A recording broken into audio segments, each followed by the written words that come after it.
Good evening. So today's topic Father Self by R.K. Narayan. আগের দিন আমরা father self class 10-এর যে গল্পটি আছে সেই গল্পটির ফার্স্ট ইউনিটটি কভার করেছি। আজকে আমরা সেই গল্পের সেকেন্ড ইউনিটটি কভার করব। তো দেখো, আর.কে. নারায়ণের সম্পর্কে আগের দিনই আমি বলেছি আগের ক্লাসে যে তিনার পুরা নাম হচ্ছে রাশিপুরাম কৃষ্ণস্বামী আয়ার নারায়ণ স্বামী। তেনার যে পরিচিতি, তিনি one of the best or one of the leading figures of early Indian literature in English. And তিনার যে বিখ্যাত নোভেল দ্য গাইড, সেটা সম্পর্কেও আমি বলেছিলাম। আর তিনার যে স্টোরি কালেকশন মালগুডি ডেজ, সেটা সম্পর্কেও আমি বলেছি। এবং বর্তমানে যে আজকের যে ফাদার সেলফ গল্পটি, সেটাও এই মালগুডি ডেজ স্টোরি কালেকশন থেকে নেওয়া হয়েছে। বাট আজকে আমাদের মেন টপিক হচ্ছে ইউনিট 2-এর। তো দেখো, ইউনিট 2-এর আজকে আমি লাইন বাই লাইন অ্যানালাইসিস করে দেব।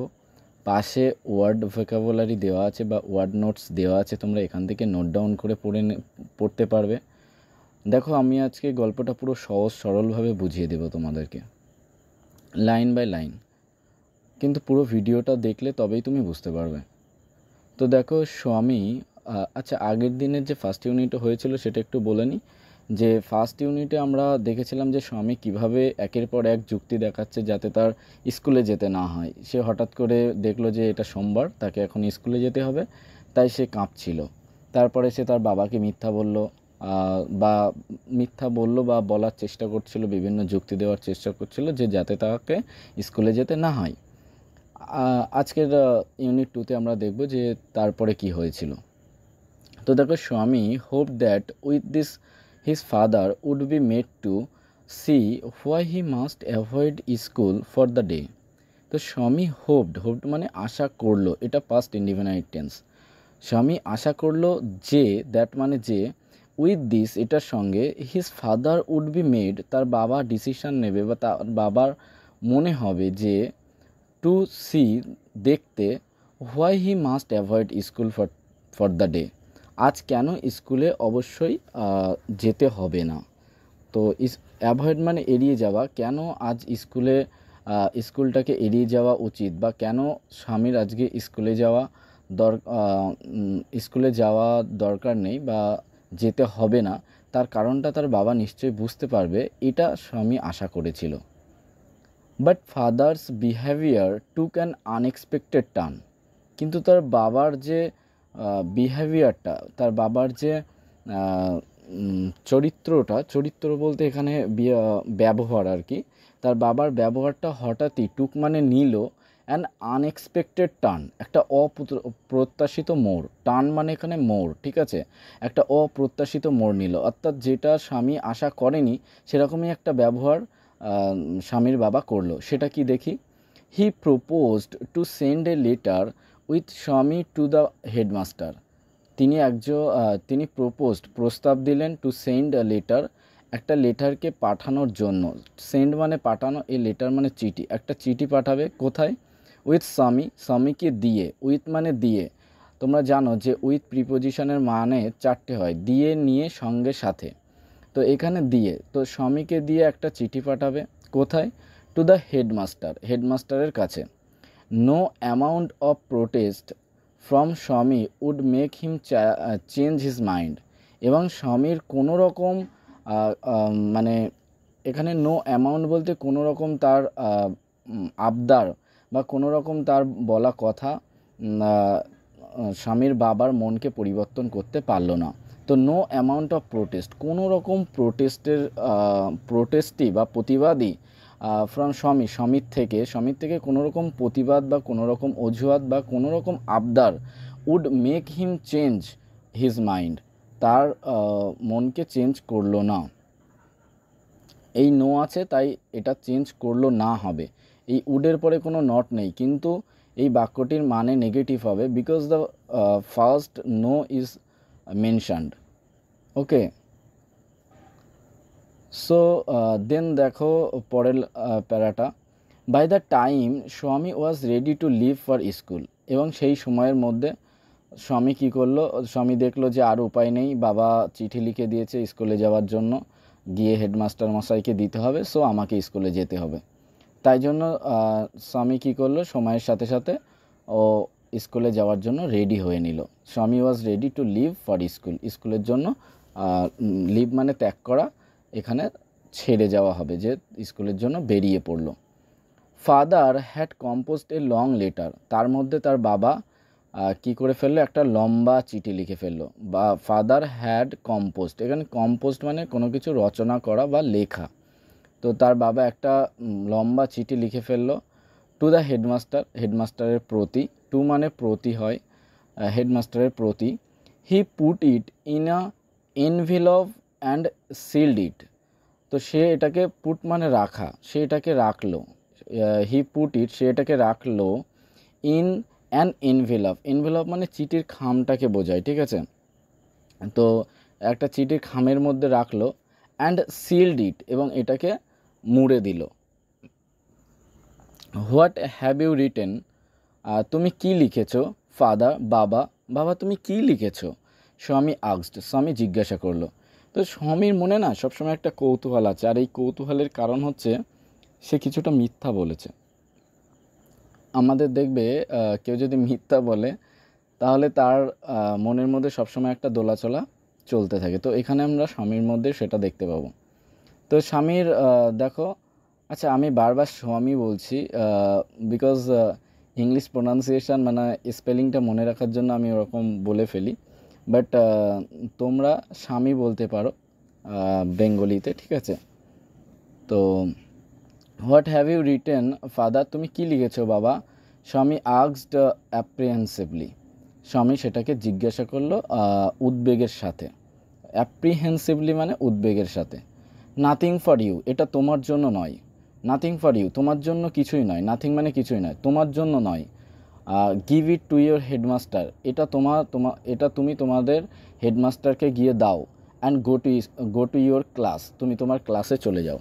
সো স্বামীর বাবা সোজাসুজি বলে দিল এটা তোমার জন্য নয়, এটা তোমাদের হেডমাস্টারকে গিয়ে দেবে এবং তুমি এখন স্কুলে চলে যাও। সো এখানে স্বামীর কোনো রকম অজুহাত বা প্রোটেস্ট কোনো কিছুই মানলো না তার বাবা। নেক্সট দেখো, next have you written anything about our teacher Samuel. তো স্বামী বারবার ভয় পাচ্ছে যে না জানি বাবা কি লিখে দিয়েছে। সে তো স্যামুয়েল সম্পর্কে বলে দিয়েছে যে ওই স্যার খুব রাগী, ওই স্যার লেটে গেলে খুব বকাবকি করেন, কিন্তু এখন তো অ্যাকচুয়ালি তো স্যামুয়েল স্যার ওরকম নন। তো ও এবারে ভয় পাচ্ছে যে বাবার এই লেটারটা যদি হেডমাস্টারকে দিই তাহলে আমাকে মানে আমার যে মিথ্যা বলা সেটা তো প্রমাণ হয়ে যাবে। তো have you written anything about our teacher Samuel, তুমি কি আমার টিচার স্যামুয়েল বা আমাদের শিক্ষক মহাশয় স্যামুয়েল সম্পর্কে কিছু লিখেছো? ইয়েস প্লেন্টি অফ থিংস, হ্যাঁ প্রচুর কিছু লিখেছি। এই যে প্লেন্টি অফ থিংস মানে প্রচুর কিছু, ঠিক আছে, প্রচুর কিছু লিখেছি। What has E done father, বাবা সে কি করেছে বাবা? তো ও নিজেই আবার কোশ্চেন করছে যে বাবা কি করেছে যে তুমি ওনার নামে এত কমপ্লেন করেছো বা এত কিছু লিখেছো। Everything is there in the letter, give it to your headmaster, সব কিছু ওই চিঠির মধ্যে বলে দেওয়া আছে, তুমি তোমার হেডমাস্টারকে গিয়ে বা প্রধান শিক্ষক মহাশয়ের কাছে গিয়ে এই চিঠিটি দেবে। সো তার বাবা না মানে কাটছাট একটা উত্তর দিয়ে দিচ্ছে যে তোমাকে অত ভাবতে হবে না, তুমি যাও, যা লেখার আমি লিখে দিয়েছি, তুমি তোমার হেডমাস্টারকে গিয়ে এটা দিয়ে দেবে। তার পরের প্যারাতে দেখো, Swami went to school feeling that he has the worst boy on earth. তো স্বামী তখন স্কুলে গেল অনুভব করতে করতে। স্বামী ওয়েন্ট টু স্কুল, স্বামী স্কুলে গিয়েছিল, ফিলিং মানে অনুভব করতে করতে, দ্যাট যে হি হ্যাজ দ্য ওস্ট বয় সে সবচেয়ে খারাপ ছেলে অন দ্য আর্থ বা অন আর্থ পৃথিবীর মধ্যে, পৃথিবীতে সবচেয়ে খারাপ ছেলে। কেন তার এরকম অনুভূতি হচ্ছে বা কেন তার এই রিগ্রেট ফিলটা হচ্ছে, অনুশোচনা হচ্ছে? কারণ তিনি যে স্যামুয়েল স্যার সম্পর্কে বলেছিলেন সেটা মিথ্যা ছিল, এবং তার বাবা এখন যে চিঠি লিখে দিয়েছে সেটা যদি হেডমাস্টারের কাছে যায় তাহলে অনেক কিছু হতে পারে। তো তার একদিকে যেমন ভয় লাগছিল, অন্যদিকে তার খুব খারাপও লাগছিল। হিজ কনসায়েন্স বোদার্ড হিম, তার যে বিবেক, কনসায়েন্স মানে বিবেক, তার বিবেক তাকে বোদার করছিল, অর্থাৎ বিব্রত করা বা বিচলিত করা, তাকে বিচলিত করছিল, তাকে তার বিব্রত তার বিবেক তাকে উদ্বিগ্ন করে দিচ্ছ, মানে ভুল প্রমাণ করছিল, ঠিক আছে। হয় না এরকম, আমরা ভুল করলে আমাদের বিবেক আমাদেরকে নাড়া দেয়, তো সেটাই করছিল তার মধ্যে, মানে সেই দোলাচলাটাই হচ্ছিল তার মধ্যে। He was not at all sure if his description of Samuel had been accurate. তো সে একদমই শিওর ছিল না, সে একদমই নিশ্চিত ছিল না যে তার যে ডেসক্রিপশন, তার যে বর্ণনা স্যামুয়েল সম্পর্কে যা কিছু সে বলেছে সেটা সত্যি। He felt he had mixed up the real and the imagine. সে তখন অনুভব করলো যে সে কিছুটা মিক্সড আপ, মানে মিশিয়ে দিয়েছে সত্য এবং কল্পনা। সে নিজের মনে মনে যে কল্পনায় যে কথাগুলো এসেছে সেগুলো এবং কিছু তার সত্যি কথা, দুটোকে মিলিয়ে মিশিয়ে সে কিন্তু বলেছে। তো এই দুটোকে সে মিশিয়ে ফেললো। ওকে, নেক্সট দেখো পরের প্যারাতে, স্বামী stopped on the road side to make up his mind about Samuel. স্বামী তখন তার মনের মধ্যে যে দোলাচলা চলছিল, যে সত্য আর কল্পনা মিশিয়ে ফেলা, সেই সমস্ত ডিসিশান নেওয়ার জন্য যে সে কী করবে এখন, সেই ডিসিশান নেওয়ার জন্য সে কী করলো, রোডের একটা সাইডে সে দাঁড়িয়ে পড়লো। তো স্বামী থামলো অন দ্য রোড সাইড, রোডের পাশে, to make up his mind, তার মনটাকে ঠিক করার জন্য বা ডিসিশনটাকে নেওয়ার জন্য, অ্যাবাউট স্যামুয়েল স্যার সম্পর্কে। Samuel was not such a bad man after all. তো তখন সে স্বামী তখন উপলব্ধি করছে যে not such a bad man after all, Samuel sir কিন্তু খুব খারাপ লোক নয়, বা আমি যতটা বলেছি ততটা খারাপ ব্যক্তি নন। Personally he was much more friendly than the other teachers. তো অন্যান্য শিক্ষকদের থেকে বরং সে ব্যক্তিগতভাবে বেশি ফ্রেন্ডলি, বেশি বন্ধুত্ব সমভাবাপন্ন, ঠিক আছে। তো Swami also felt Samuel had a special regard for him. Swami এটাও অনুভব করলো যে স্যামুয়েল স্যার তাকে একটু বেশিই যত্ন নেন, একটু বেশিই ভালোবাসেন, ঠিক আছে। তো এইগুলো স্বামী ভাবছে এবং তার মনের মধ্যে খুব একটা খারাপ লাগছে। স্বামীজ হেড ওয়াজ ডিজি, পরের প্যারাতে দেখো, Swami's head was dizzy with confusion. স্বামীর মাথাটা তখন এবার, এই ডিজি মানে হচ্ছে মাথা ঘোরা বা মাথার মধ্যে একটু ঝিমঝিম করা, ঠিক আছে।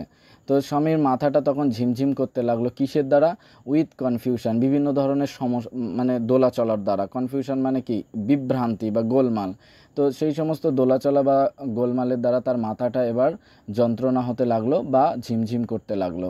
He could not decide if Samuel really deserve the allegations made against him in the letter. তো সে তখন ভাবলো যে হি কুড নট ডিসাইড, সে ঠিক করলো, if Samuel really deserve, Samuel কি এটা সত্যিই ডিজার্ভ করে। ডিজার্ভ মানে হচ্ছে যে প্রাপ্য বা যোগ্য। তো স্যামুয়েলের সম্পর্কে এই লেটারে বা এই চিঠিতে যে কথাগুলো লেখা আছে বা তার বাবা যে কথাগুলো লিখেছে, সেগুলো কি সত্যিই স্যামুয়েল ডিজার্ভ করে, সত্যিই স্যামুয়েল এটার প্রাপ্য। অর্থাৎ এখানে স্বামী ভেবেই নিচ্ছে যে তার বাবাকে যে সে বলেছে যে স্যামুয়েল স্যার খুব রাগী, খুব খারাপ ব্যবহার করেন, বকাবকি করেন, ও ভাবছে যে লেটারে ওইগুলোই লেখা আছে। তো তাই জন্য ভাবছে যে শ্যামল স্যার তো খুব ভালো, কিন্তু আমি যে কথাগুলো বলেছি এবং বাবা যে কথাগুলো লেটারের মধ্যে লিখে দিয়েছেন, সেই কথাগুলো কি আদৌ শ্যামল স্যার এটার যোগ্য, মানে শ্যামল স্যার তো এটার যোগ্য নয়, তাই না। তো সেই জন্য সে কোশ্চেন করছে, if Samuel really deserve the allegations, Samuel sir কি এই ধরনের অ্যালিগেশন, এই ধরনের অভিযোগ ডিজার্ভ করে, অর্থাৎ প্রাপ্য এগুলোর, মেড এগেনস্ট হিম, যেগুলো তার এগেনস্টে করা হচ্ছে ইন দ্য লেটার, চিঠির মধ্যে। দ্য মোর হি থট, সে আরও বেশি ভাবলো, সে আরও বেশি ভাবলো অফ স্যামুয়েল সম্পর্কে। দ্য মোর স্বামী গ্রিভড ফর হিম, যে স্বামী আরও বেশি তার জন্য গ্রিভড হয়ে গেল। গ্রিভড মানে এখানে দেখো লেখা আছে শোকাহত হওয়া বা ব্যথিত হওয়া, দুঃখিত হওয়া।